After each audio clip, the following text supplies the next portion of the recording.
उस दिन गुरु पिता ने वचन करे कि मैं ऐसा सिंह सजाऊंगा जो लाखों में भी अकेला पहचाना जाएगा। और वहां पर एक स्टेज ऑफ एवोल्यूशन हुई। ऐसे जीव जंतुओं से होते हुए, जानवरों से होते हुए हम इंसान बने, ठीक उसी तरीके से गुरु पिता ने सिखों को सिंह बनाया और भारतवर्ष की युगों युगों से चल रही गुरु शिष्य की परंपरा को एक नया मोड़ दिया।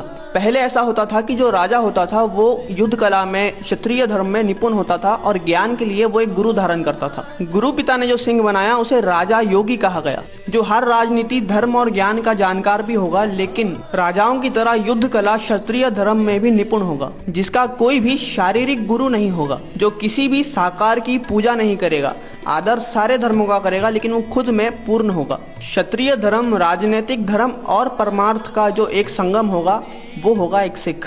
और फिर गुरु पिता ने सचखंड श्री हजूर साहिब की धरती पर अलोप होने से पहले 52 हुक्म दिए। ध्यान रखना, सुझाव नहीं, हुक्म दिए, जिसमें से कुछ 4-5 मैं आपको यहाँ पे बताऊंगा जो कि एक सिख की पहचान है। सिख सारे धर्मों का आदर करेगा और हर धर्म के पुस्तक ज्ञान का अध्ययन भी करेगा, लेकिन पूजा सिर्फ एक अकाल स्वरूप परमात्मा की करेगा। सिख कभी भी दिखावे का सिख नहीं रहेगा, जिसका मतलब है कि सिख 5 ककार की रहत का पालन करेगा और श्री गुरु ग्रंथ साहिब जी को ही गुरु मानेगा। एक सिख शस्त्र विद्या और घोड़सवारी का अभ्यासी होगा। सिख अपनी जान तली पर रखकर भी धर्म और मजलूमों की रक्षा के लिए खड़ा होगा। और उन सिद्धांतों पर चलने वाले ही वो सिख थे जिन्होंने इस देश की आजादी में 90% शहीदी का कंट्रीब्यूशन दिया, जिन्होंने दिल्ली फतेह करके उस लाल किले के सिंहासन को हरिमंदिर साहिब तक घसीटा था। वही सिख जिनके राज को ब्रिटिशर्स आखिर तक कॉलोनाइज नहीं कर पाए थे, जो मुश्किल वक्त में मदद का हाथ बढ़ाने से पहले धर्म और देश की बाउंड्रीज नहीं पूछता। जब हमारे आराध्य अलग है, हमारे रहन सहन अलग है, हमारी मान्यताएं भी अलग है, तो हमारी पहचान एक कैसे हो सकती है? क्योंकि अगर हमारी पहचान एक होती तो सारे पंडितों के जनेऊ उतारे जा चुके होते और इस देश में धर्म का नामो निशान तक नहीं बचता।